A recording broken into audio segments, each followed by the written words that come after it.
And good afternoon, evening, everybody. This is your boy Cruz, the Beast from the East, and it is 8 p.m. here in the Cap City.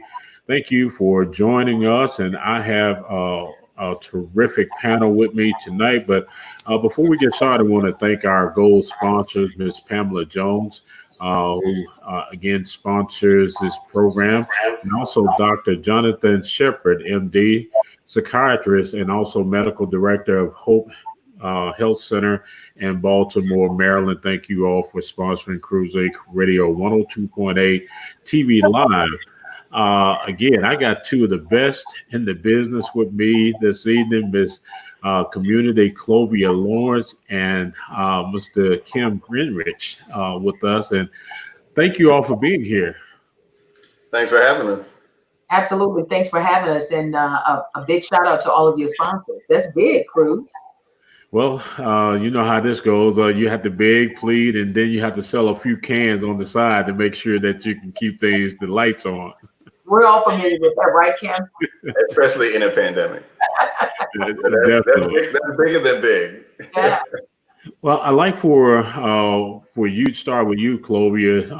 You know, everybody they know you, but I like for those that are tuning in, if you would again tell us a little bit about your background and how you got into media, and then we'll go on to Kim.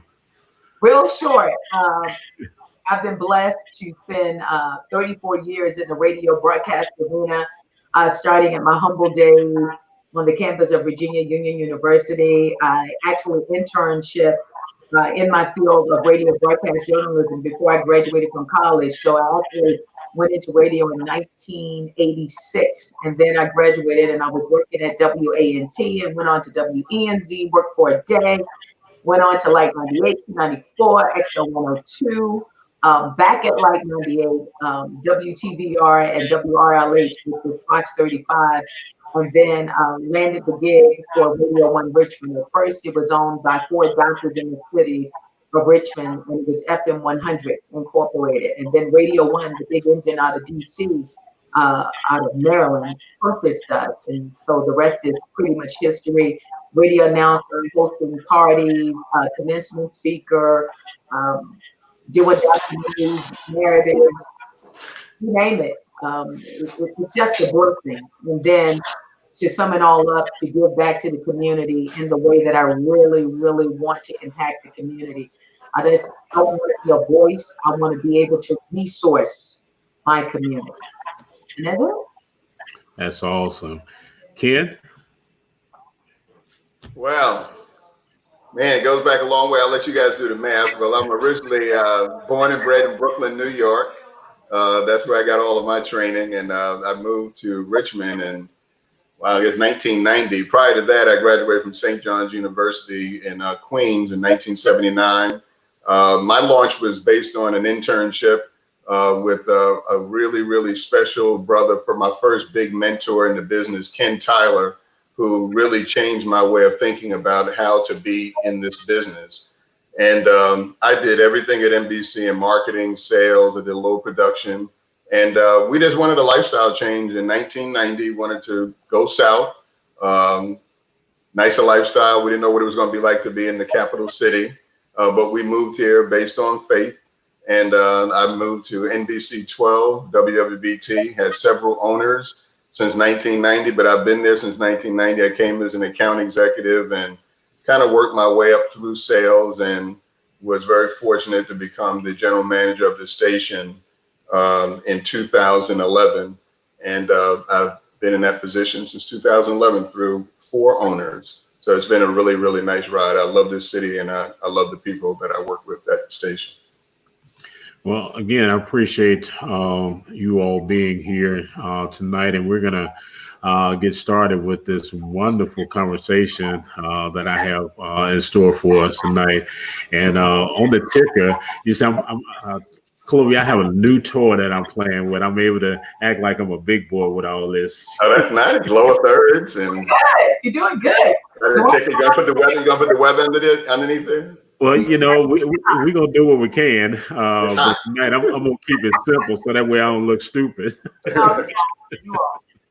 Well, we're gonna get off into this first topic of conversation. It's gonna be a good one. We want to talk about the Trump administration, and our topic tonight is the power of the media, the good, the bad, and the ugly.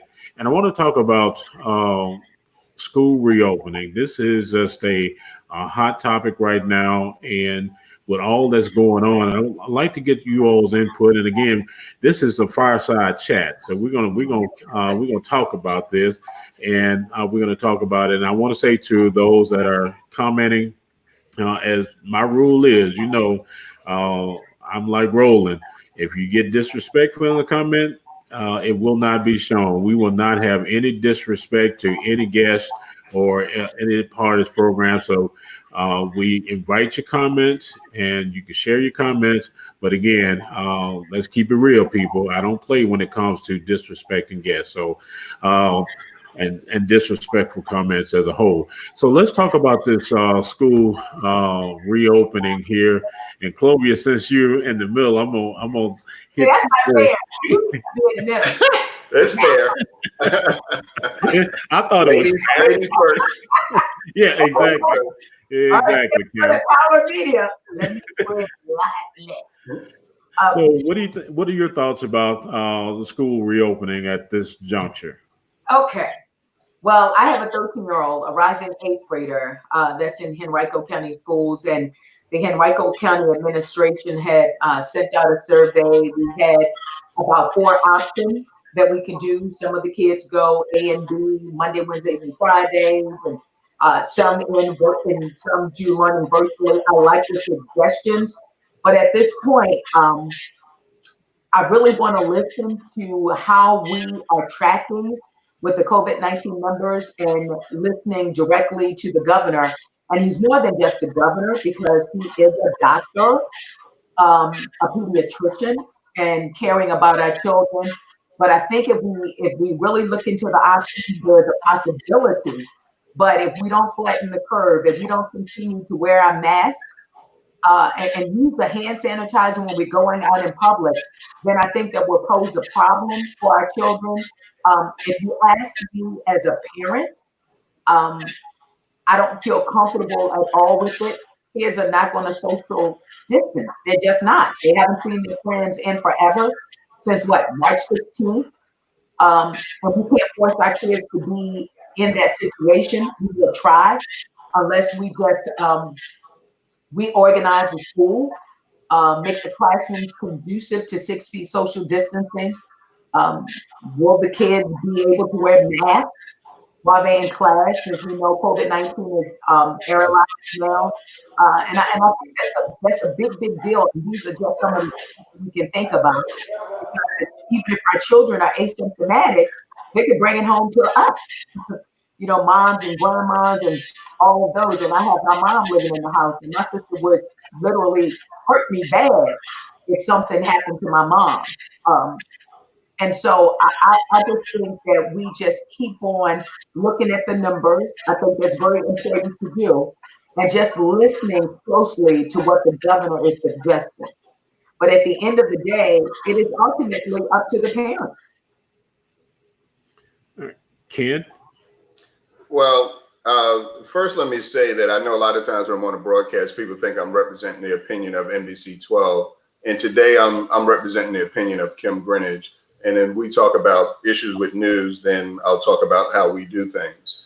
But I think that it really talks about safety first. I don't think that we can say that if a mandate comes down from the president, that the state of Virginia, the counties here in this DMA, and also the city of Richmond have to do a particular thing. I think that that's a mistake.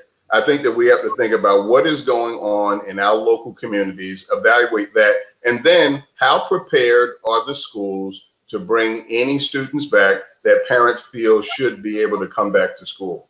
If they are not prepared to do all the things that Clovia talked about, but most importantly, to monitor it on a daily basis and even hourly in school, how are the students doing? Now, a lot of people, when you say, are the kids ready to go back to school? We're also talking about high school students, many of who are 1 year or 2 year away from going to college. These people are almost adults. So when any of them get sick and they bring it back home to anyone in their community, in their home, or anywhere where they socialize, that can become a problem with the spread. But I feel that if by jurisdiction, they can be prepared separately to bring students back, and we need to understand, and the news will help with that, to show us what you mean by preparation. Show us what your protocols are. I think it should be no different than if you decided to go to the doctor, you would call the doctor's office and say, please tell me what your protocols are. And if any of you have been to a doctor's office or to the hospital, you know that those protocols are stringent and serious. We should not treat these students any other way. We need to make them our highest priority. I think that we have to listen to the science, and I really feel that taking the cues from our governor is a good thing to do. If you look at our numbers in Virginia versus the rest of the country, you have to say that the leadership of the governor and also in the city of Richmond and the county, that administration has done a good job of working together as a team. And I think that we need to look to them to what we need to do. But I also ultimately feel that just like Clovia said, if you don't feel comfortable sending your student to school, then keep them home and work it out on your own. But please understand that it's not just that easy. When we say that kids are going to stay at home and get their learning from home, that's unequal. Not everybody has great internet coverage and web coverage like we do. Not everyone has a quiet place in the home to be able to do their homework, let alone be on laptop and cover all these courses online. And not every jurisdiction is really prepared to make sure that they do that. So this is a little bit more complicated than also just making the schools safe. You know, I totally agree with both of you all. And at the end of the day, you do have to make sure that you do what is in the best interest of your child. And I have been listening to, of course, the White House briefings, and I'm not hearing anything that's concrete. I'm not seeing any type of plan that's coming from the White House, even though they're pushing this agenda.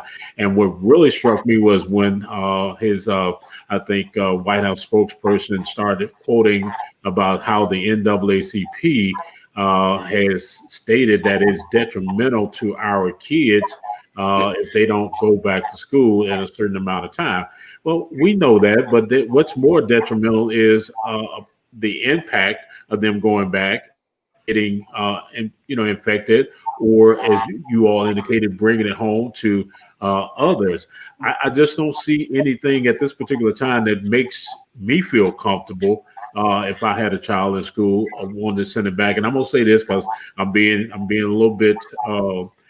It's easy to make these decisions when you don't have a child in school, and I'm gonna leave it right there. I have one in school. Right, exactly. So, and I'm sure that you're gonna weigh all the options on that, and with that. And Ken, I'm gonna throw a little bit of hot seat to you here. Now, you spoke to for Kim. Now, in terms of the media's part in this, do we per se influence people's decision more so by saying, okay, we're showing numbers, we're talking about the positivity and things like that? Are we influencing their decisions more so? Absolutely. Let me go back to the other part where we left out something, and that was the teachers. We have to also think about the safety of the teachers, the administration, the janitors in the school, anybody who comes in contact with the students or anybody who's going to be in that building. We have to also consider them as well. So I just wanted to put a wrap on that. Our job in the media is to give information, help interpret it for you, and let you make the decisions on what you want to do with that information. One thing that people need to do is they need to separate when they're looking at local media, when they're looking at national media, and when they're looking at media on social media. Everybody will make a decision about what they consider to be their primary source of news. And it doesn't necessarily mean that it's one of the local TV stations in Richmond or one of the radio stations. People consider Facebook to be news. Yeah. This is news right now. So if you have a camera and an opinion and a microphone, you can make news. Intelligent people, to me, have to look at the data and the facts. And if you don't understand part of that data, you need to get yourself educated on it. Guess what? You can Google any of it. What does positivity rate mean? It's just a word that people say and they jump around. It may mean nothing to you. When we say it only affects people who might have kids in school, I beg to differ. I have 110 people that work at my television station. Any of them that have kids that go to school, they're like my children. Why? Because I have to adapt how I'll allow them to work from home or in the building based in reality on what's their situation of childcare. This is probably one of the first times that a company, Gray Television, who owns us, has said, you need to consider, and I appreciated them for that because they were talking to the leadership. They said to all the general managers, you must consider what is the home situation for any family, not just women, because a lot of people want to just say women, for any family at home, and what are their child care issues, and work with them to make sure that they can get their job done, but also understand that they might have child care situation. I don't ever remember that being something that a company said officially to its leadership in a long time. That makes a difference. So a media company is there to give you information, but you should, when you finish looking at my broadcast, you need to go read something. You need to look at other broadcasts. You even need to look at some broadcasts that you don't like. Like if you are somebody who watches CNN every single morning, you need to dial in the Fox every now and then just so you can get a different opinion. If you watch Fox every morning, you need to dial in the CNN. Don't come with a preconceived attitude. Come and listen and see what the different data is and then make up your own decision. Nobody should be making the decision for you. And that's not our job to do that. Our job is to give you the information. Mm-hmm. Clovia, what about from the radio standpoint and Radio One? I pretty much echo what he said. From the radio perspective, Alfred Liggins and Kathy Hughes, they did a great thing. Effective as March 13th, the whole building, the Radio One, all of the employees were at home, and they were working from home. I'm the only person in the building right now, and one other person on ESPN. They don't want anybody to come in the building until they let me know. I think that's very respectful. I don't have a problem being in the building and making sure I'm getting all of the information from all of our state departments, their telework. I didn't have a problem with that at all. But there shouldn't be any surprises of anyone walking into the building casually. And they made sure that they took care of it. Now, Ken, you made a great point. I want to kind of put a little pause in here about, you know, everybody that has a television or access to, you know, this type of platform, you know, all of a sudden want to become, you know, broadcasters. And what I tell my group, and we're all volunteers, is that first of all, verify. We're not mainstream media. And we should not take on that responsibility of other than distributing what is out there, and again giving people the information. So let me just say this from the beginning: even though we have Cruz Inc. Media, that's a medium to bring people information. But I take it very seriously. What I do, the information that's going out here from any of our resources. And so I hold people's feet to the fire, just like I'm sure you do, Cam and Clovia, that you all make people accountable for what we put out here.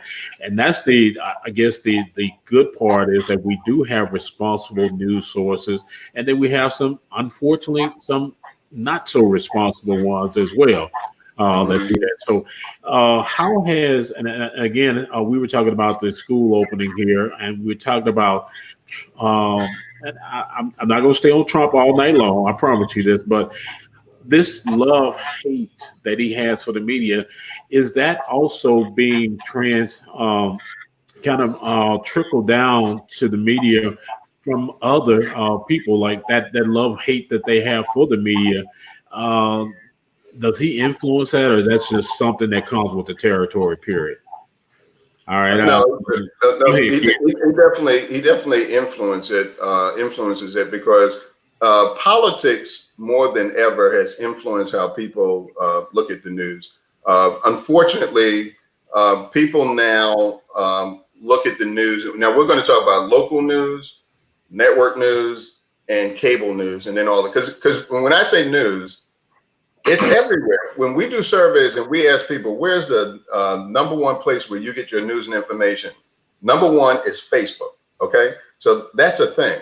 So let's talk about the influence. I will have people call the station and say, yep, there y'all go again. I can't stand NBC and your liberal media bias. Mm-hmm. And I answer every email and every phone call. And I don't get tons of them, but I get them. And I always say, well, let me clarify for you. We're not owned by NBC. We're an NBC affiliate. We're a local station owned by Gray Television. We have an FCC license, which is actually the people's license, to be honest with you. So I have to clarify that first.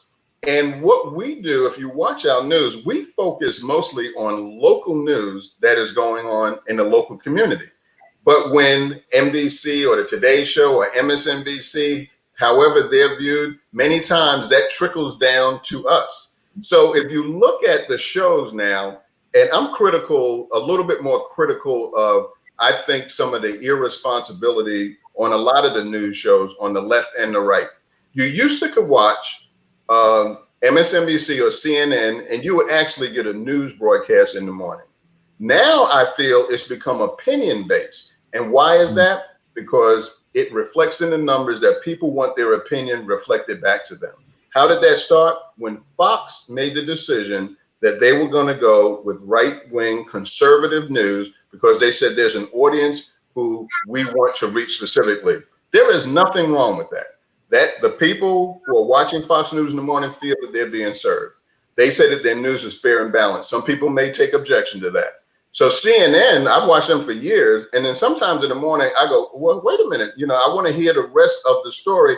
And I like hearing both sides of the story so I can intelligently make my own decision. But when I see the local correspondents in the morning now having an opinion about everything, now I'm starting to feel, where can I go to just get the news? Now, I'm in the news business, so I'm a little bit biased, but there are many people that want to say, that's right. Mm-hmm, yes, that's right. And they want Trump's name mentioned every single morning so that they feel satisfied that their issues are in line with what maybe CNN or MSNBC are saying.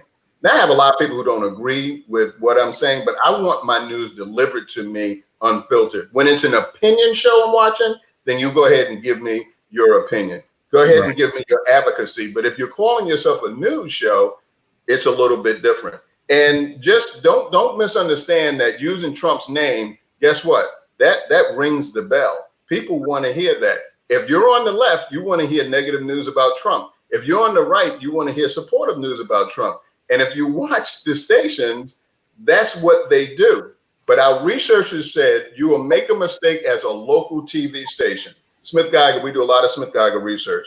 And it says, if you lead with too much national news, that's who you will become. And then people will stop relying upon you to tell me what's going on in my local community. And so we even had to say, okay, let's stop that because you get caught up with what people want to hear. And guess what? That research changes because it started with the Obama administration where we started really having a partisan mind about politics. I had to even say in my office, never had to say that before, but during the Obama administration, for the first time, I saw people who worked together now arguing about politics. And I had to say, as a policy, we will not, as a practice, not a policy because it wasn't in writing, as a practice, we will not discuss politics and religion at work because it had become partisan. And that was when I began to see the change. All of that, I believe, is influenced by media, for better or for worse. Chloe? Pretty much dittoing what he says. We have national syndicated radio shows. And I believe as a radio announcer, and I deliver the news more in a community fashion. So when we deliver the news locally, we want to make sure there are solutions for the people, nonpartisan.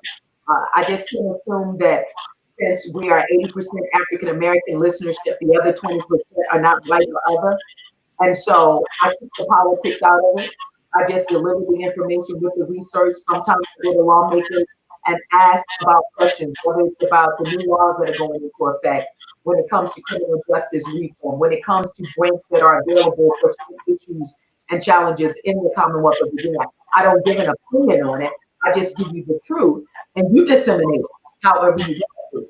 But you're not going to find me just, well, I just feel. No, this statistic says, I've done my research on this.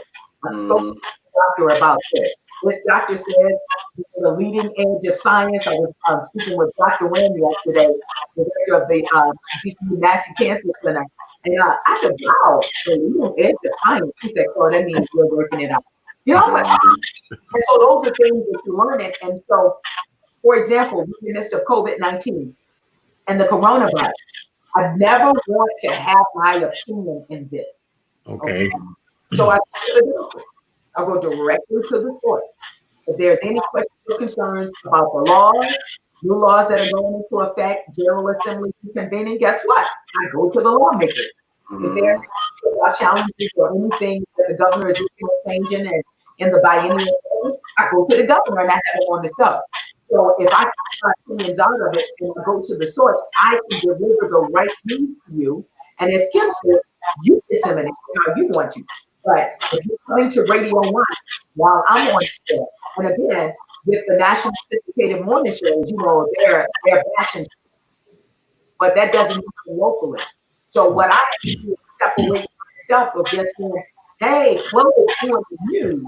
I'm doing the I Am Community Report, which means I'm covering everything locally, but I have the source behind it. Everything local. Yeah. And Cruz, that's one thing I want to add. Now, I don't want people to mistake the fact that when they look at our news and they hear somebody expressing an opinion because we have a camera in front of them, that's what we're supposed to do. We are about giving everybody a voice. So you're going to hear from the mayor, but you're also going to hear from somebody who disagrees with the mayor. You're going to hear from somebody who wants monuments to come down, and you want to hear from other people who feel that it's history. So some people say, well, I think you guys, I'm so sick of you all. I said, well, this is the people speaking. Right. And we have to be able to give them a voice. Or what are we here for if we're not able to give people a voice and then help to interpret the news? And when I say interpret, when I do my commentaries on my own, that speaks for Kim Grinnage when I do commentaries. That is not the news of the station. We know that journalists, Clovia, we're thinking people, and we do have an opinion. But when my reporters go out, or we watch very carefully when they're reporting on a story, that they're not invoking their opinion. And there will be times, because they're human beings, that we see like, you were editorializing a little bit, and we will talk to them. Right. We do that on a regular basis because we're trying to keep that truth there, even though there are tons of people who will not agree with that when they watch us. I've had so many people say, I've been watching you for 20 years and I'll never watch you again. Well, the number one reason why people come to a local news TV station is to get their weather and traffic. That's the number one reason. That's what the research says. The rest of it, that's right. They come for the weather. So extra stuff. Yeah. So I always tell people, take a breath. If I'm wrong, tell me I'm wrong. Tell me why. And we can check ourselves too. And Clovia, I know I listen to Clovia. Clovia is a mouthpiece for the community because she has something to say. Otherwise, just put a robot up there. If you don't want anybody to give it to you and say, well, let me tell you what he thinks. Mm-hmm. When we only tell you what one side thinks too much, that's when I feel we have a problem. I think that is good. I want to jump in real quick. Go ahead. In reference to what he said. We did a roundtable discussion maybe about 2 months ago on the radio. This was before we shut down, maybe the first part of March. At a roundtable discussion, we were talking about police brutality at the time. And so we're having this discussion. We had all of these people on, and for some reason, whether it's police brutality or lawn and garden, somehow President Trump gets in all of this. Yeah. So I had talked, I called up one of my friends who's a conservative because the whole conversation is just going this way. It's just going this way. So I called up my friend who was a conservative. And he said, although this was wrong, I don't like everything that my president says, but this was right, this was whatever. So we had people calling up to the station like, Chloe, why would you have them on? You mean to tell me you don't want to listen to both sides? You want to hear both sides of the story. You listen to both sides of the story and you make the decision on which side you want to side with. But I would be less than a person to give you misleading information or to put my opinion to say I'm on the left or on the right. I interview just like I keep it nonpartisan. So if a Republican wants to come on to talk about their issues, it's their right. If a Democrat wants to come on to talk about their issues, it's their right. Any candidate running for office, whether they're the Libertarian, the Constitution, the Green Party, I'm going to allow them to come on to talk about it. You make the decision. I put it out there. You pick up what you like. You don't like, you leave it alone. But I will never, ever do that to a community to tell them, Chloe put the word out there and it was just one side. That's And Chloe, you made I love what you said because again, in this profession, we have to look at both sides. As that old saying, there's your side, her side, and then there's the truth. So again, what we try to do is make sure that we're presenting both sides and allow people to derive, I guess, at their own truth. And that's a very delicate balancing act because I get flack all the time about who I bring on this show. I'm like, okay, well, pay your money, get your own show. I mean, And that's fair. That's fair.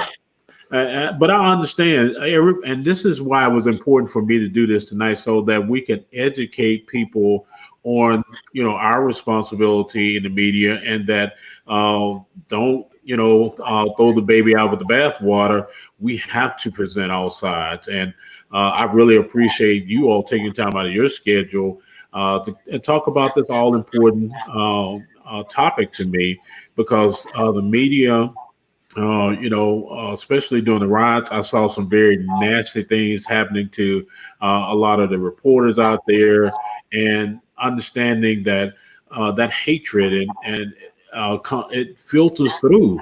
And it doesn't stop just because you're in the media. It doesn't stop just because you have on your credentials. You will get hurt out there like everybody else, especially, as you said, Ken, if somebody doesn't like NBC and they like another channel or whatever, then they're going to take that out on your staff, or somebody that doesn't like your station, Chloe, or, God forbid, if I go out there, I guess that's why I'm always behind the desk.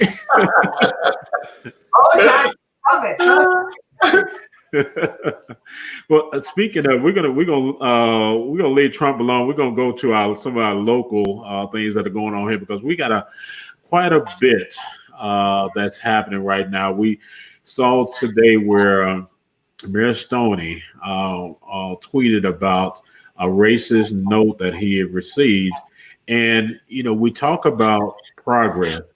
But where in the hell is the progress when, we're still seeing, I know this might be an unrealistic question because this is not utopia, but I am so tired of people saying racism doesn't exist. Well, damn it, where are you with your face in the sand or something? In his defense, it's a hard-ass job, right? Mm-hmm. Oh, excuse my language. I'm sorry. I didn't want to get in trouble there. But would anyone of you want to be mayor right now? No, I never. That's not for me. That's not where my talents lie. But I want to have a good mayor. I want to have a good governor. And when we have to keep them accountable. But no, I wouldn't. Clovia would be a good mayor. No, I'm just an advocate. To be a liaison between, the mayor and people, the governor and people, to be the president and people too. I think at this particular time, during COVID-19, now these comments right now are so expressed comments of President Lawrence and not those of any radio broadcast media. We are a nation, the world that has just defied the odds of just simple principles. Mm-hmm. And see, I'm coming with the love piece. I'm not talking about the other, even when we're talking about the Constitution, we have lost the way when it comes to love. Blacks don't love blacks. Blacks don't love all races. We're having all of those issues and challenges. So right now, where we are with this COVID-19, we're at home, have to redirect. We're spending more time researching. We're getting back to families, which is the number one business. And just spending some alone time away from our jobs and spending time with us and looking in the mirror at each other. And it's like, have I done the best that I could have done for my community and my future? And so now with COVID-19, everything is being exposed. Right. Everything. It was always here. And I used to say in 2019, vision ain't blurry, 2020. It's not, it's clear. So now everything is clear. The pages of the books, the words off of the books, alive and living well. Wow. So what are we going to do about it as a community now? This is where we are. Well, I can't imagine that the mayor was surprised that he got a racist letter from someone. Racism is something that sometimes we focus so much on trying to define and decide whether it's really here or whether that's racism or not. Racism is a thing. Sexism is a thing. Once you just say, oh, yeah, there are racist people, then we can begin to talk about, okay, so how do we fix that? Yeah. Don't spend hours and hours and hours trying to define racism. Just say, yes, this is an example of racism and it comes in many forms. And no one has to really get offended by it. It's real. So I get a number of letters throughout the year with, I call them ignorant people, because if you send a letter to me telling me who I am, and that's not who I am, you're ignorant because you don't know me. Right. You know how you really have courage? Pick up the phone and say, can I come visit you at your station? I always tell them when I get the letters, I answer those emails back. I go, thank you so much for watching NBC12, because obviously you're watching me. So that's a good thing. You didn't like what I had to say, one of my reporters, but you're watching me. And I always say, we respect your opinion and also your right to choose when people say they're never going to watch us again.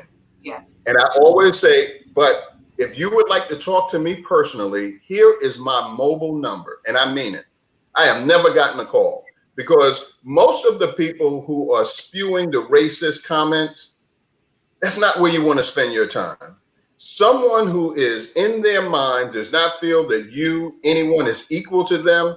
I don't need to spend my energy with you. I'm going to spend my energy with those people who say, let's make this a better society. And trust me, there are more of them out there than the so-called racists or people who don't want to get along.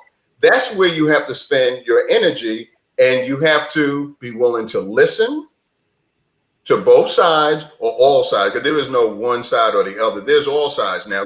But people come at bias, discrimination, and racism. Someone asked me, do you feel like you've had racism happen to you in your life? For Black people, many times, it happens so often, it's not a thing I even get upset about anymore. I'm the general manager of a television station. I expect that people are going to have an opinion about things that they have on the news. And when I get it, I don't get emotional. I answer it. I hope that they left their address or something so I could reach out to them.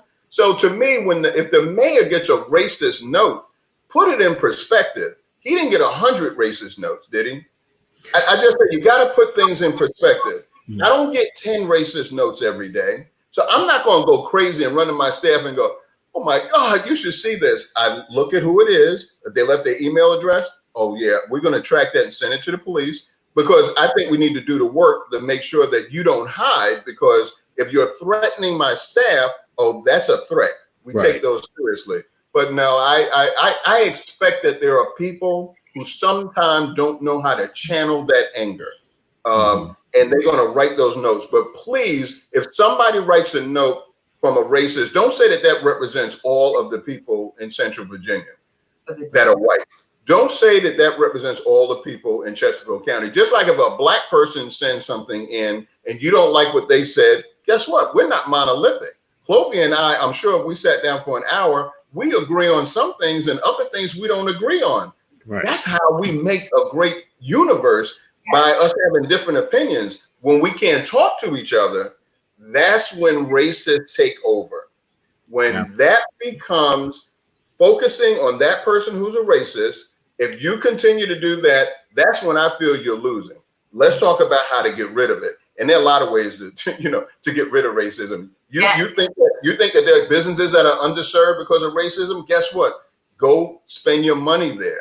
If you think that we don't have enough attorneys that are working in corporate or operations, and those companies feel that it's been racist, those major companies can say, rather than us just give you the work that's about minority set aside business, let's make you part of our general counsel work. Right. That gets rid of racism. And then explain to people that racism is a thing. It's not going away because of the Black Lives Matter movement. Please, it's made it comfortable though, because we've never seen major corporations ever put in their statement that racism is wrong. If you said the word racism at a board meeting, people will go, well, Kim is here to start trouble. Yeah. A year ago. Yeah. Now, because of media, because of your show, Cruz, because of what Clovia does, because of Facebook, because of the young, courageous young people who said, I'm sorry, COVID don't matter. Because I was nervous for them. Mm-hmm. But when it becomes an issue that's bigger than you, but because of all of that, black, white, brown, everything, you can now have a conversation about racism and people don't want to leave the room. Come on. That is a change. When people say it don't make a difference, you are not paying attention. That is a change. That is systemic change. And that's where now we have to now move with that, because you have momentum right now and you have to move with that. And all of us have to play our part. And as Clovia will tell you, your most important part is if you are not going to vote in your local, state, and national elections, then you deserve the government that you get. At least that's my opinion. You better preach that, sir. That'll preach twice on Sunday. Yeah, we got to do it. And I mean, vote for what you believe in. I don't care what it is, but show up. Yeah. Because show up. Because if you're someone who says, well, I just don't really fully agree with what that person said, there is no candidate that you're going to fully agree with. Mm-hmm. But they are your local candidates determine the lifestyle that you're going to have in your county or your city. Mm-hmm. So pay attention to those. Listen to what they say, because what they say is telling you who they are. Mm-hmm. And then listen to what they say in front of different audiences. When they speak differently in front of different audiences, then you have somebody you can't trust. I mean, you go see Clovia. I don't care who she's in front of. I'm sure she's in front of a black audience, a white audience. She's an underserved community in the suburbs, whatever. I think she's going to keep it the same. That's what I'm going to do. Will we use a different dialect and vernacular when maybe I'm around black people? Yeah, but that's no different than any other culture. But you need to be yourself and then let people say, I didn't agree with what you had to say. That's cool. Let's talk about it. We don't have to fight about it. Right. We could talk about it. And that's any subject. I like that, Kim. That's Camp Grinnage. That's what we have to do. I mean, it's fun, right? I mean, honestly, if somebody disagrees with you, I used to love having political conversation. Now, people get all up in my face and I go, okay, I said, I'm good, because it's anger. Yeah. We didn't used to have anger in conversations before. I have many friends, I'm sure, who have always felt conservative about this issue or liberal about that issue. But that didn't mean that we both didn't like to play golf. That didn't mean that we both didn't like the movies. That didn't mean that we both don't like our kids to go to great schools and marry wonderful people. Those are the things that we have in common, regardless of where you live. And I just don't understand sometimes when people just can't have a conversation. And then at the end, you can say, yeah, I still don't agree with you, but, let's go have a beer. Right. Or a soft drink. We don't have to drink beer. I was taking my car yesterday to get inspected. And so there was a gentleman sitting there. Of course, we watching the news because that's what they have on. And they're talking about these statues coming down and everything. So it was a white gentleman. He looked up and he said, if they would just stop talking about this, all this would go away. Mm-hmm. And I paused for a minute. Part of me wanted to, go Black Power on him. Mm-hmm. Part of me just looked at him, and the preacher came out of me and said that, this is the scripture where you don't throw pearls before swine, because I knew that he wasn't ready to have an intelligent conversation. I just simply looked up out of my phone. I said, sir, That is the problem. And I look right back down to what I was doing, and I let him marinate on that all day long, You're right. Some people are not ready for conversation, and there's somebody that are just looking to argue. And I don't have time to argue with people. We can talk, we can disagree at the end of the day. And as you said, Ken, we can go have a beer or soda or whatever you drink at the end of the day, but we're not all going to agree. And that's what makes this world perfect. It does. It does. Because Clovia don't always agree with me. Now let me stop. I was just kidding. I don't even agree with my own self. Right. And I reserve the right to be wrong. Oh my God. Oh. And I reserve the right to be wrong. Many times I'll be in a meeting with my department heads and I've made up my mind about this is what we're going to do, this is how we're going to do it, because I'm ready to move. Either I'm being impatient or I just said, this is how I want to do it. And then at the end of the meeting, sometimes in the meeting, because, I can go, yeah, you're right. I'm wrong about that. But sometime after the meeting, somebody will come to me and say, Kim, let me offer a different opinion. And they will say what they have to say. And I go, oh, I didn't know that. Didn't have that piece of information. Right. Maybe I didn't have that piece of information because I didn't leave enough room in the room for somebody to feel like they could enter the room, enter that space and give their opinion. If you dominate the room with your personality sometimes, guess what? Certain people are just not going to speak up.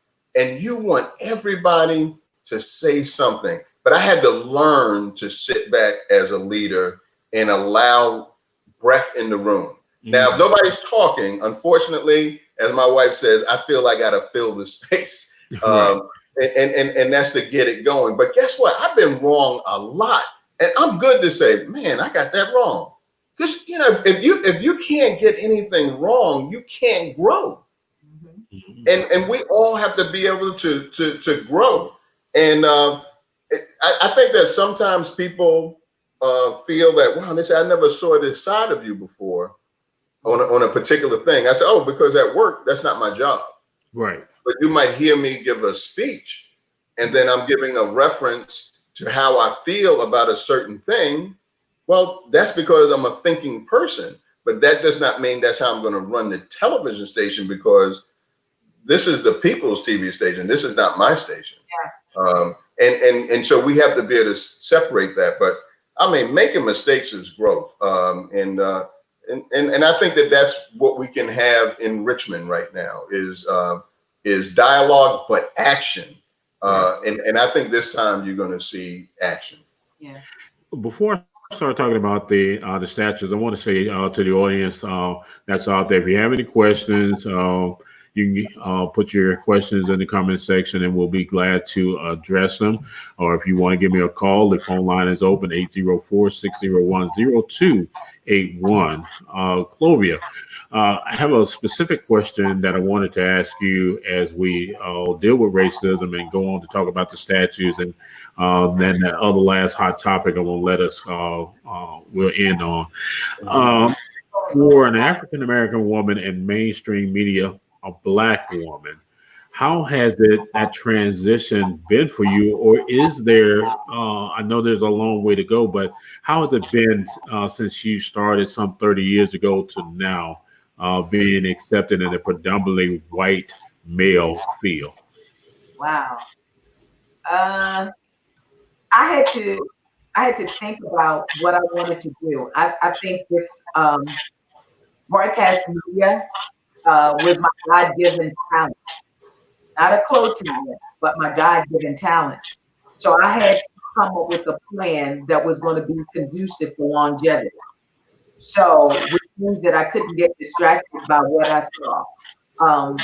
Like I said, in 1986, I did my first internship at WNT, which was the South Soul Black station, and left there, and I went to 294. So 294 was top 40 contemporary hits. And so when I got there, I was familiar with all genres of music. And so if you're at a radio station and we're playing Three Dog Night and all of these other artists, and I'm familiar with the artists, and then you had David Lee Michaels, you had Roger St. John doing Midday, So when you're familiar with them, they're like, you really know that song? I'm like, yeah. What? Oh, what? So what I had to do, I came in with the music leading, and I knew the music, which means I really, really listened to the music. So when I came in, I started working in promotions at Q94. Then we had Don. He had this record store downtown Richmond. So I started doing like the music, the top 20 hits and putting the hits in there. So then what do you think about this? Tracy Chapman, she's a black girl, want to play? Yeah, fast car. So I came in on the music tip.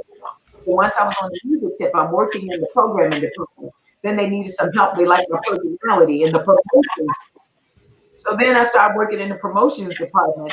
And so Roger Klein, who was with Midday, the temporary hit station, he said, "Clo, you need to be on here." And so he was like, no, you really, really need to be there. So we got that air check tape. Send that air check tape to Debbie at the time. When Debbie Parker, she was listening to my air check tape, and she was like, well, why are you still on the contemporary hit station? This was a black station. This was Magic 99 was our first station at the time. So it took me like 2 weeks to hire me. I tried everything that I could do, and they said I sound contemporary hits. And so this, and it's like a twist on it, because that's why I say it's God-given talent. When we're talking about a dominant broadcast arena of male, white male, and black male, it was a white male who's a contemporary hit station that says you need to be in there. So that's how I knew God was doing this thing. So I'm on air, and I'm trying out. I'm doing these auditions for 2 weeks. They wouldn't hire me. They were going to just film 2 contemporary hits. What? So there's one particular night she asked me to come on the quiet storm. Come on the quiet storm. She said, "Oh, sit at the mic. You sit at the mic. I want to take a picture of you." And I was like, "Okay." All of a sudden, she said, "No, sit at the mic. Sit at the mic." And I was like, "Okay." So I said, I'm mimicking her. Oh, well, whatever. So all of that, she said, "And we got Clovia. She's going to do the weather." Well, in the hood, I couldn't let nobody know that I didn't know what I was doing. And the rest was history. So that dominant male position, because I came in, being a member of sorority, that's the thing with sorority and sorority. It's all really community at its back. Then I come in knowing all of the music. So whether it was contemporary hits, whether it was my favorite, I knew it all. So that's why I was able to transition into TV to do voice relationships. So, cool. Yeah. That's cool. I'm I am at a quandary right now, because all this is so good, and I had a specific question for Ken, but I'm looking at the clock, and I'm looking at that was a good story. Don't worry about it. It's all good. Well, no, but we'll come back in another year. Huh? I said we'll come back in whenever you want us. We'll be back. Yeah, right. We still look. The curve ain't push it will. And it hasn't flattened, so we'll be back. Absolutely. Let's and I'm gonna say that question for Ken, because again, you have made some inroads, and there, from my research, there are not a lot of African American men in your particular position, and I want to say that for when you come back, so we could talk about that and encourage our youth. To understand that, the doors are open. You just have to apply yourself. You have to educate yourself. You have to prepare for those. So I want you to say that for our next conversation. Okay. All right. We're at the statues, and we just got some breaking news. A couple of things breaking news. First of all, the judges have primarily said, Mayor Stone, you cannot take down any more statues, although we're damn near to the finish line right now. Well, and also the fact that Arthur Ashe's family has requested that the statue be taken out off of Monument Avenue, and also the city has agreed to it. Let's go back and backtrack for a minute. In your opinion, again, we're talking about our opinions here. why are these statues so contentious? And I'll start with you, Clovia. You know, we're talking about, again, Black Lives Matter, protecting statues, and and you know, taking down things that are causing the contention. Why is it so difficult for people to see that, you know, what is the real problem, and it's not just the statues? Well, you know, again, having conversations from both sides, you know, from others. Let's not just say both sides, but from others, talking about taking down the statues. And some of my friends who are conservative, they said, "Club, you take down the statues, then what? Y'all still don't have proper housing. You're still not going to get the best schools. You're still not going to live where you want to live." That's one person's opinion, and I understood that, right? But then when I talked to another person, other, they're like, you know, it's time to come down. I am so embarrassed of my history. Even though their family wasn't connected to being slave owners, okay? But we're living the results of it, whether it was the master slave owner and the actual slaves. And I'm not a slave now. And so just hearing from those sides first on how they were feeling. But then speaking to others about erasing their history. And so even though it was a horrid case, it was still a part of their history. And so I have to look at all of those sides to bring it in too. But then I say this, well, you had them up there for over 100 and some years. It's time to put up other students. It's time to put some winners up. Right. I didn't say destroy the statues. I don't think you should destroy the statues, but they should be in museums. If somebody wants to use them and put them on their yard, but it should be in a museum. Well, right now, let's build a monument and a city of winners, people that have given back to the community. I think it's time, and I don't see a problem with that. But at the end of the day, when you're taking down these statues, are we going to change the curriculums in our school? Black slavery were not immigrants. We didn't come over here to volunteer to work. Tell the truth. Well, we have to tell the truth. So right. we remove the statues, then what? And that's my question. I like the kids out there, the younger adults out there protesting. I never like the destruction of property. I'm never going to get with the destruction of property. I understand that you're angry, but I'm never going to get with the destruction of property. Right. Okay? But what's next? That's a big thing for me. Are we having a group? Are we forming a group? Is the Department of Education forming all of these community groups and bringing all of these parents and all of these educators together and say, we're going to cease and desist the textbooks. We have time when the midst of COVID-19 to look and evaluate how we're going to move forward with the textbooks when we deal with our history. Are we having talked about that? Because I got a feeling, now this is just my opinion and my feeling. I got a feeling, Black folks in particular, you're going to get what you want. Statues down, people are going to still live the way they live. Areas going to be redlined, remixed into single-family home zoning, and other issues and other issues and other issues.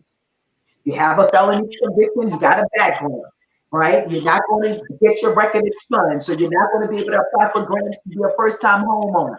You can't get the job that you need to make that money with benefits in order to have 2 years worth of W-2. So I can go on and on. So that's my only thing. Do not allow the removal of the statues to be all that you want, because that will be all that you do. Yes. Before I move on to Ken, when Roland was here, Roland Martin, about several months ago in a conference, he said, what is your ask? You got to have something that you're asking for other than the few little minor things. You got to have something in mind when you go to these meetings and when you go and protest. You have to have an ask. And I like what you said, Clovia. It's got to be more than taking down the statues. We have to have some more ask. and we have to be able to articulate our ask and make sure that they are within certain time frames, that they're realistic, all of that. Ken? And I think, well, let me answer the question quickly about why is there contention. Clovia answered it, I thought, very well. What people need to do to understand why people feel the monuments need to come down is to go back and look at the history of when they were put up and why they were put up. If you want to go and get that, go just Google the governor's speech when he first talked about taking down the Robert E. Lee statue. And he talked about how it took 10,000 men to bring that statue over to Monument Avenue, and that there were 150,000 people there waving Confederate flags when it was put up there. It was not put up as a symbol of a unified United States of America. Mm-hmm. I mean, back in the we're talking about in the 1800s. This was the 1930. I'm sorry. This was put up so that it was to remind oppressed people of exactly where you are, mm-hmm. what time you're living in, mm-hmm. and who you must look up to as the leaders in this community historically and then going forward. It was not by accident. That community was built, and on the deeds of a lot of the properties in that community, you could not be anybody of African descent and buy any property in those homes. So it was built so that it was to exclude people. So think about what it means when you are an African American coming out of slavery, in the Jim Crow, civil rights movement, and you every day walk down the street with your Black child or anybody who's been oppressed, and they say, "Who is that?" And you describe to them who that person is. In any war, if it were not for a pardon, most of those people in those statues actually could have been sent to prison for the rest of their lives, or actually even hung for treason. Yeah. They were fighting against the United States of America and breaking up the Union. And people say, well, it was all about states' rights. Yes, it was part of that, but it was also about maintaining the way of life of slavery. Yeah. Slavery means that you enslaved human beings. Mm-hmm. We do not, in a welcoming state, in a welcoming city, not in this day and age, should we say that that is okay, that we are a welcoming city and we're going to have statues and monuments, meaning we are praising these people for what they did. Now, I get when people say that it's part of their heritage. I don't deny that. It is part of your heritage, but I think it needs to be on property that has nothing to do with anybody's taxes, that needs to be in a place of museum where we tell history, so that then the other side of the story can be told there, but not on a boulevard that we have to drive down, walk down, take care of the streets around it.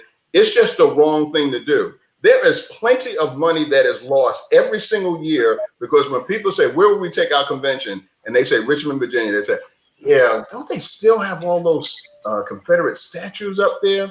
We might have some people that might have issue with that. Those are the silent conversations that happen all the time, because the day is different. Right. We are embracing diversity. And when people don't want to come to a city because they don't feel that it's diverse, remember, we have been talking about those statues for years. When I came here in 1990, I remember I drove down Monument Avenue, and, I just said, I said, wow, I guess that's how they do it in the South. I was from New York, and I said, those are the biggest statues I've ever seen in my life. I mean, massive, massive statues. And here's what was happening when they put it up. The governor talked about there were 100,000 Black men that had the right to vote when that statue went up. That was the beginning of a campaign. Slowly but surely, that 100,000 of free Black men that had the right to vote, because women didn't have the right to vote then, went down to 10,000. Yeah. That was not by accident. That was by design. I am not blaming the ancestors today for that, but we do have to agree that we are not going to have symbols of oppression in our open society. Now, that's going to be a place where we will just disagree. I'm not saying that everything that has to do with the Confederacy can't be in private places and private homes. But if we're going to say this is a public square or a private square in a public location, and this is representative of our city, then you're saying to me, our city represents oppression and we're good with it. I'm not good with that. As a private citizen, I'm not. And I think that collectively, guess what? When we pass this era, people are going to say, you know what? It was time to move on. There are some writings that say those statues were not designed to be up forever. Man, statues come down. Countries have wars, and Stalin is up in Leningrad Square, and then people say, well, we no longer believe in totalitarianism, so take that statue down because it does not represent where we want to go. Mm-hmm. That's the most important thing we have to think about is where do we want to go? And I think that it's the time, and it's a good time to do it. I read something where over in Germany, you won't find one statue of Hitler anywhere, you know, and or Nazis. And people say, well, they have the concentration camps. And guess what? I can take you to 1,000 plantations and remind you of slavery. Yeah. That's our concentration camps. They're still there. Right. We didn't go say close up every plantation. You know, those are there for history. But no, we don't put attributes to Hitler, to Nazi Germany leaders. We don't do that. The German people should not do that. Why? Because that represents oppression. Mm-hmm. We don't honor that. So people say that no, that is history. Those are ancestors. I don't deny any of that. All of it is history. Right. But we got to talk about where we're going. And let's be honest, this world is changed. Mm. There are more Black and brown people in the world today, in the United States, in Virginia, and in Richmond. So it's only fair to say, how do those people feel about what these symbols represent? Right. It does matter. Guess what? When you had no political power, it doesn't matter. When you were not willing to go out in the middle of a pandemic and say, okay, we've been discussing these monuments forever. Obviously, there is an issue here. And Black and white people felt there was an issue here. Sometimes it takes protests to get people's attention. And the law is the law. So, yep, you can go to law and you can have an injunction. That's why laws are there. And then guess what? You got to go answer that injunction. But I think that the mayor was right in what he did, because also, if they did not bring them down, people were going to get hurt forcefully taking them down. And that wasn't the right way to do it. But I'm glad that legally we went through the law, the governor supported it, and that's why they're coming down. And guess what? In cities around the United States of America, they've been down for years. Mm. They've been down for years. Richmond has the largest number of monuments and statues in the entire country by far. Wow. By far. Mm-hmm.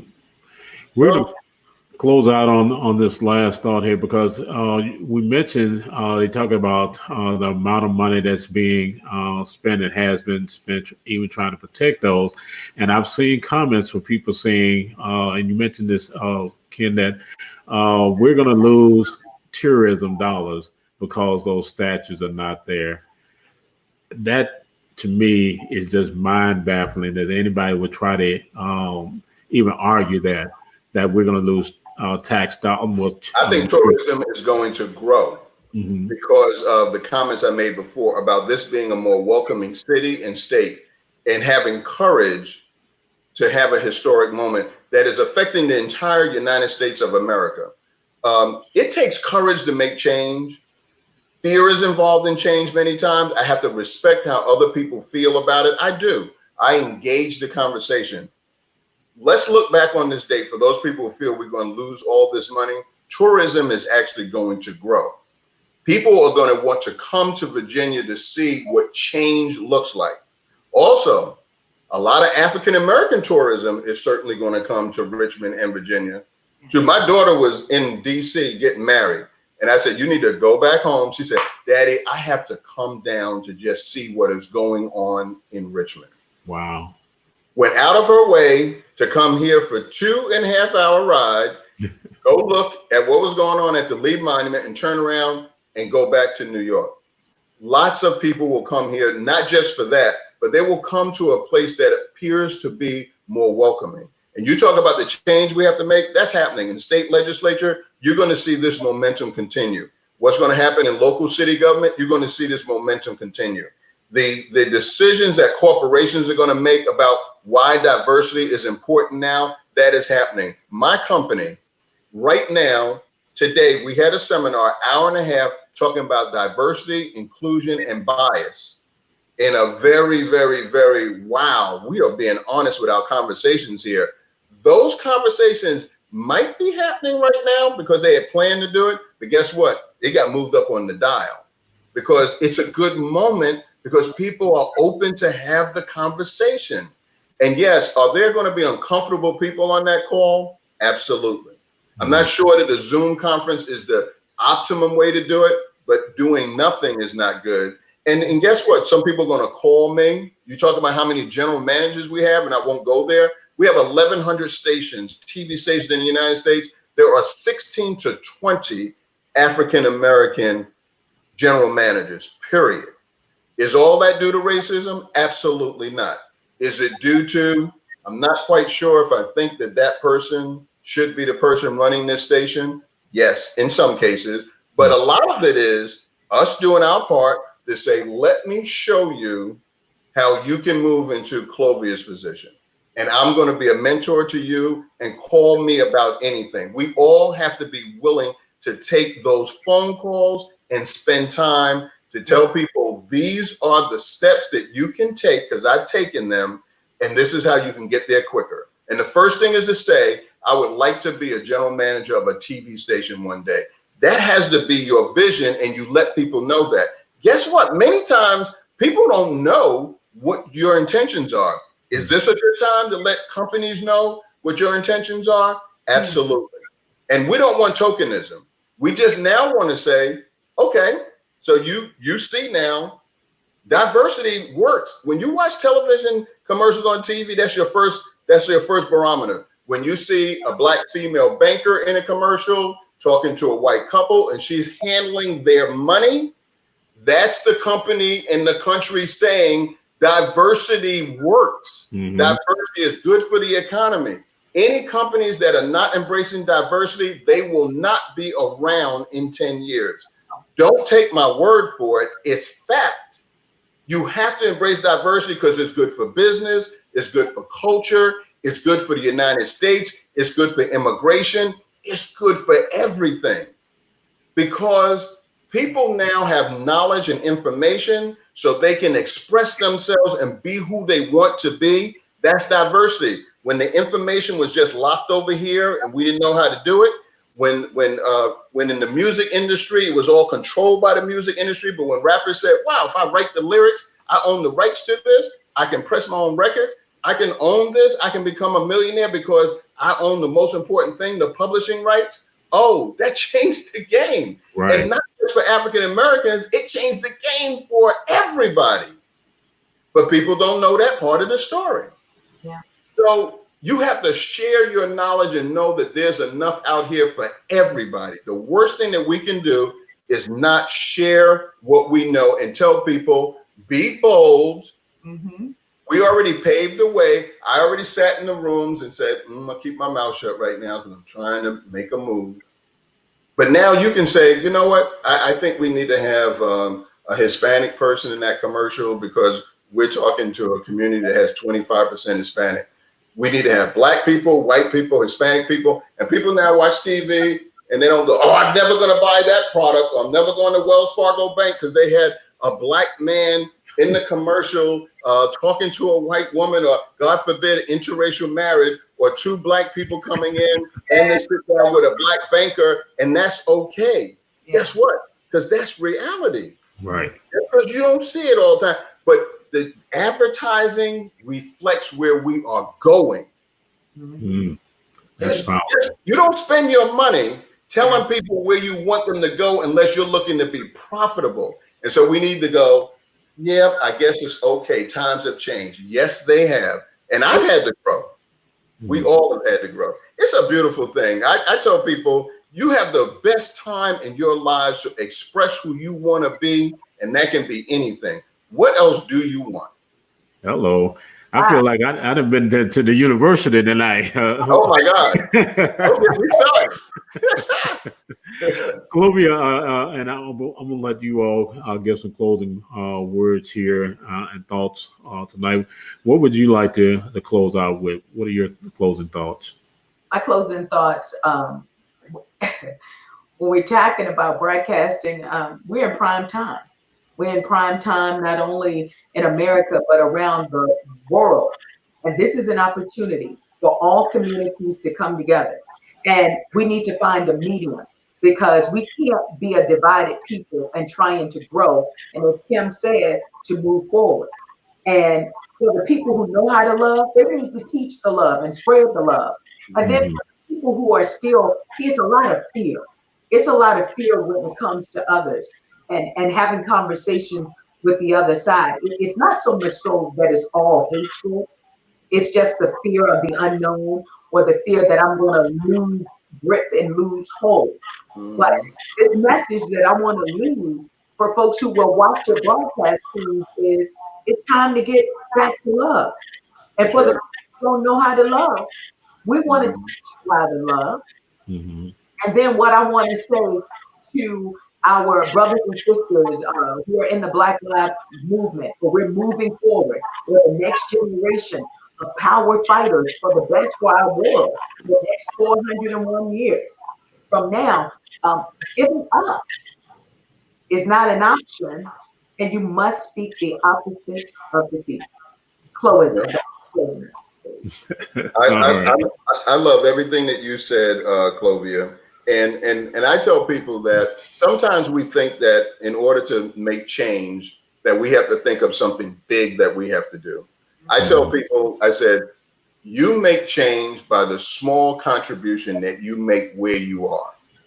So if we're talking about how do we grow this country so that we can have constructive conversations about breaking down racism, have those conversations where you work.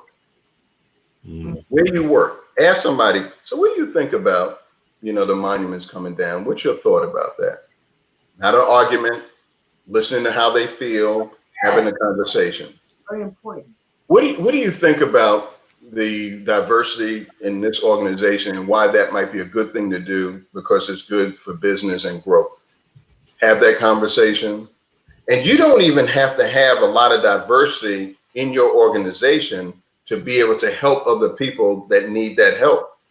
So what nonprofits have we adopted or been involved with? You can do that yourself. Your commitment that you're going to vote, your commitment that you might volunteer a little bit of your time, your commitment that you might just send, you've never sent any money to a nonprofit in your life, to send $20 tomorrow to some nonprofit or anything you believe in.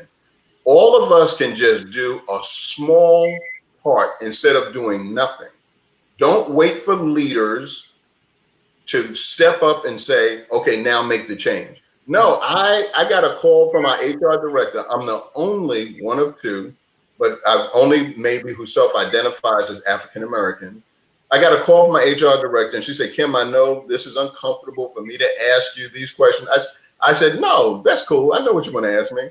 How am I feeling about all this that's going on? Be welcoming to have that conversation and then I said, the first thing is we have to look at why do we not have more Black people in this company in leadership position? And how will we be deliberate about that? The same way we've done that when we felt we didn't have enough women in position, you have to do the same thing when you're trying to really make this more diverse. Why does it make sense? We have so many television stations and markets that have 25, 35% people of color. And it's growing. So why are you not trying to make your newsrooms and your TV stations reflect the communities? When you come at it from a place of what makes sense, business people say, yep. And at the end of the day, I always come back to it. It's good for business. Because guess what? In my business, if you're not making money and it's not growing, it's not a good business. So I don't just come at it just because I want it to feel good. African-American people, when it comes to local news, we watch 3 times more local news than anyone else. We just do. We consume more TV than anyone else. That's research. So guess what? Do we need to target that audience? Yes, we do. Some people say, oh, okay. So guess what? We use the research, like Clovia said, bring the facts. Use the research. I'll close on this talking about diversity. I remember when I first came here and I'm in a news meeting. I'm in a sales meeting. It was literally my third day on the job, right? Some new guy coming in, and we do something we call a book breakout, where we look at how the ratings have performed in the month of November, let's say at all the TV stations. And I'll never forget that someone said, wow, look at that number on Soul Train. That's a big number. And then one of the other people in the room said, oh, but we don't have to worry about that. That's just a bunch of downscale people who watch that show. That's not our audience. And so everybody said, yeah, you're right. Yeah. I mean, it was a big rating. I mean, the show was like killing Saturday Night Live and everything else. Right. And so the moment went by and I was like blown away that everybody was like, yeah, agreeing. And we were on there talking about something else. And I said, we got to come back to something. I said, did someone just say that 10 rating, that's a huge number at 1 o'clock in the morning? Did someone say that that's just a bunch of downscale people that are watching that show? I said, well, let me tell you, my wife and I, when we're up late on Saturday, we're watching Soul Train. I said, we love it. I said, right. And I haven't been downscale for a long time. I buy soap powder, cars, go to McDonald's. I do all the things that regular human beings do. I had to start having this conversation. I said, guess what? Look at the ratings. That's not all black people there, even if you, and that would be okay if it were, but if you just want to think that's all black people who you've labeled all those black people as downscale, oh yeah, I was going there. And one of them said, well, Kim, we understand your point. I said, not yet, because I'm not finished. I said, look at the research. I said, 35% of that audience is actually Caucasian, because you can look in the book, in the research and see it. I said, so not only is that station using that research, they're making more money with that show than we're making with Saturday Night Live. And they're glad that we think, our competitors glad that we think that's just a bunch of downscale people. I said, we have to look at the research, folks, and not just let people make statements like that. But the person who's a friend of mine today in the market, owns an agency, she said that out of ignorance, because it was her perception about what it was. I didn't yell, I didn't scream, I went to the research. I did the math. And when I left that meeting, the local sales manager came to me and he said, you know, you embarrassed her in that meeting. I said, she should be embarrassed. I said, but all of you should be embarrassed because you've obviously been having this conversation over and over again. I said, but I guess what? I said, we'll never do that again. And we all learned something. So that's why when you're in the room, we have a responsibility to speak up. You don't have to be loud. You don't have to scream. You don't have to threaten people. And if you're not prepared at that moment, because man, I was sitting there, I was like, I know someone's going to say something. I remember there was a brother who's a good friend of mine. He didn't have the institutional knowledge because I worked in research and marketing. So he didn't know. So he stood there, he sat there, and basically they punched him in his face. And he'd been getting punched in his face for months when they just say that downscale audience that's doing a huge number. And he said, man, he came to me, he said, I am so glad that you did that. But I felt great doing it because it was just truth to power. And you know what? People came to me and said, thank you. I didn't know that. I said, yeah. I said, so your competition, I said, they're killing us with that show because they think that we think it's a bunch of downscale people. So it's all education, telling the truth about it. I tell people I'm from the projects and used to say, oh my God, yeah. And it was a beautiful place to live when I first lived there until they cut services. Projects don't just become slums and bad places to live because people just inherently decide to do that. No, when you suck services out of a place and you redline a place, that's a conversation for another day. Yes, they will become bad. They will, because what do you do when you don't have protection in your neighborhood? You don't have the floor being mopped every single day as it used to be when I grew up. You had green grass that you got a ticket for playing on that green grass because it was landscaping. Someone was in the hallway polishing the brass, mopping the floor. You could smell the pine. I knew all the police officers by their first names. They would ask me what was my grade in school. And guess what? 80% of those police officers were white. It was just community. But when they sucked the services out, when the recession hit in New York, the first places they went were to the low income areas. And from 25 cops on the police force down to 2, guess what? Lawlessness is going to follow. Conversation for another day. We just tell the truth about it. I loved the conversation tonight. Again, as I stated before, I feel like I've been to the university tonight and sat here and just been at the feet of the gurus. And I don't say that in jest. I really mean that. And I wanted to. This is difficult because some people will say that you're trying to imitate and be like main media. Well, that's all right. That's how we grow. That's how small stations. That's how your Tyler Perry started. That's how your Tim Reeds and things like that, because we have a vision. And again, I wanted tonight to be significant and powerful because I have 2 Richmond icons here with 2 main media. That's nice. I'm an icon now. You're an icon, Clovia. Kyle, I'm an icon. No, seriously, we appreciate you because we appreciate what you're doing, because there need to be many voices in this conversation. And I encourage you to bring many people onto the show and just ask people to just tell the truth about it. Not just how you feel, but tell the truth about it. And as Clovia said, if you just tell the truth about history, people are not going to have a problem with a lot of things when they just say, "Oh, okay, that's the truth." Again, I could really appreciate that because, again, people expect for me to, I guess, mold this show like everybody else. I'm not here to. Don't do that. Yeah, I am not here to malign anybody. We can have civil conversations. We can disagree, but I'm not bringing anybody on the show to bring up about their past or whatever. No, this show is to educate and to inform and to enlighten. And if I've done that, then I've done my job at the end of the day.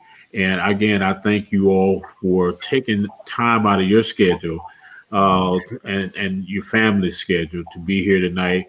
This little old grassroots radio station on Facebook and Twitter and all them other little places. It's been a great half hour, right, Clovia? Remember, he said, "How long will this show be?" He said, "Half an hour." I said, "Oh, he don't know." Look,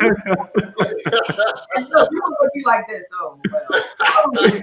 Look, you know, waiting all day. Clovia could do an hour by herself.